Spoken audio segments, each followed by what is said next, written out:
একদিকে যেমন আমাদের প্রিয় ধারাবাহিকগুলি বন্ধ হচ্ছে, অন্যদিকে সামনে আসছে জনপ্রিয় অভিনেতা অভিনেত্রীদের কামব্যাক আপডেট।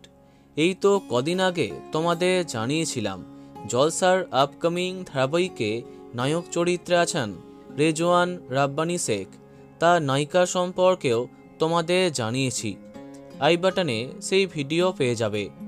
এবার সামনে এলো তার আগের নায়িকা অর্থাৎ দেবচন্দ্রিমার কামব্যাক আপডেট। কদিন আগে নীল ভট্টাচার্যের সঙ্গে তার নতুন আপকামিং ধারাবাহিকের একটা গুঞ্জন সামনে আসে, তবে সেটা সত্যি কিনা তারপরে আর জানা যায়নি। অবশেষে নতুন ধারাবাহিকে নায়িকা হচ্ছেন দেবচন্দ্রিমা সিংহ রায়।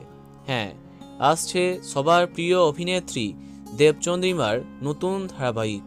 সম্প্রতি তার প্রথম প্রোমো শ্যুট আরম্ভ হয়ে গেছে। শিওর করে জানা যায়নি, তবে সম্ভবত জি বাংলাতে আসতে পারে দেবচন্দ্রিমার আপকামিং এই গল্প। সম্প্রতি অভিনেত্রী তার স্টোরিতে কিছু বিটিএস শেয়ার করলে সেই আলোচনা আরও বৃদ্ধি পায়। তবে জানা যায়নি তার বিপরীতে কে থাকছেন।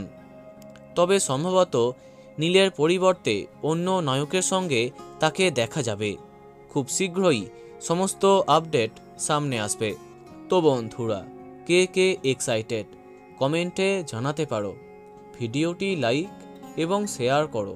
এই রকমই অনেক ভিডিও পেতে সাবস্ক্রাইব করো কারেন্ট পজ। ধন্যবাদ।